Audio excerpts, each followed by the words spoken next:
રામ રામ મિત્રો, હું છું કોમેડી નેરિયો. મારો મિની વ્લોગમાં તમારું સ્વાગત છે. તો વિડીયોમાં આગળ બન્યા રહેજો.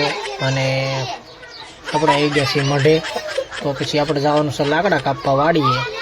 તો પછી આગળ વિડીયોમાં બન્યા રહેજો. મિત્રો આપણે આવી ગયા છીએ વાડીએ, અને હવે આપણે લાકડા કાપવાનું ચાલુ કરવાનું. અને આ છે મશીન આપણું. એની પહેલાં આપણે લીંબુ બધા થોડાક વીણી લેવી. આ છે આપણા લીંબુડા.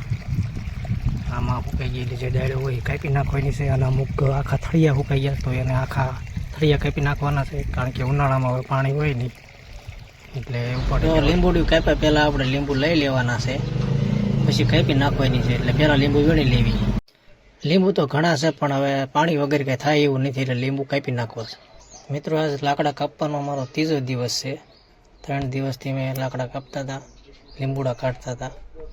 તો હવે આજે મેં થોડા ફ્રી ટાઈમમાં વિડીયો મેં બનાવ્યો છે. વિડીયો બનાવવાનો ટાઈમ એ નહોતો રહ્યો. જો ભાઈ આપણી હોળી એટલા બધા લાકડા કાપી નાખ્યા. આ બધા લીંબુડા કાપીને તો કર્યો ઢગલો. અને આ છે લાકડાનો ઢગલો, અને આ છે લીંબુડાનો પાંખર બધા ઢગલો. તો આપણે 2 દિવસથી આવા કામમાં હતા. હોળી પણ નથી રમવાનો ટાઈમ મળ્યો ભાઈ. આપણી હોળી આ જ છે. અચાનક લાકડા કાપવાનું મશીન થઈ ગયું ખરાબ, એટલે આપણે જવું પડ્યું ગામ ગરડા મશીનની વસ્તુ લેવા. તાત્કાલિક હું ગરડા પગી ગયો. આ છે સ્વામિનારાયણ ભગવાનનું મંદિર, જૂનું મંદિર, મેન બજાર, ટાવર રોડ કહેવાય. ત્યાંથી આપણે વસ્તુ લઈને નીકળી ગયા છીએ.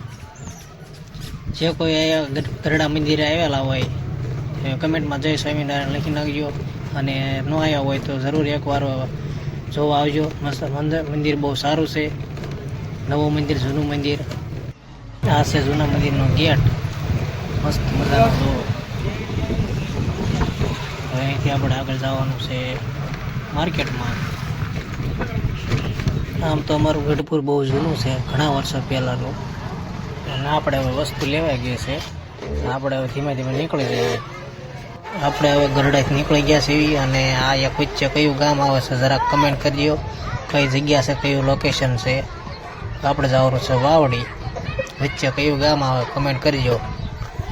આપણો મિની વ્લોગ અહીં પૂરો થાય છે.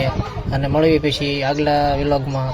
ત્યાં સુધી વિડીયો જોતા રહ્યો, આગળ શેર કરતા રહ્યો. લાઈક, ફોલો, શેર કરવાનું ભૂલતા નહીં.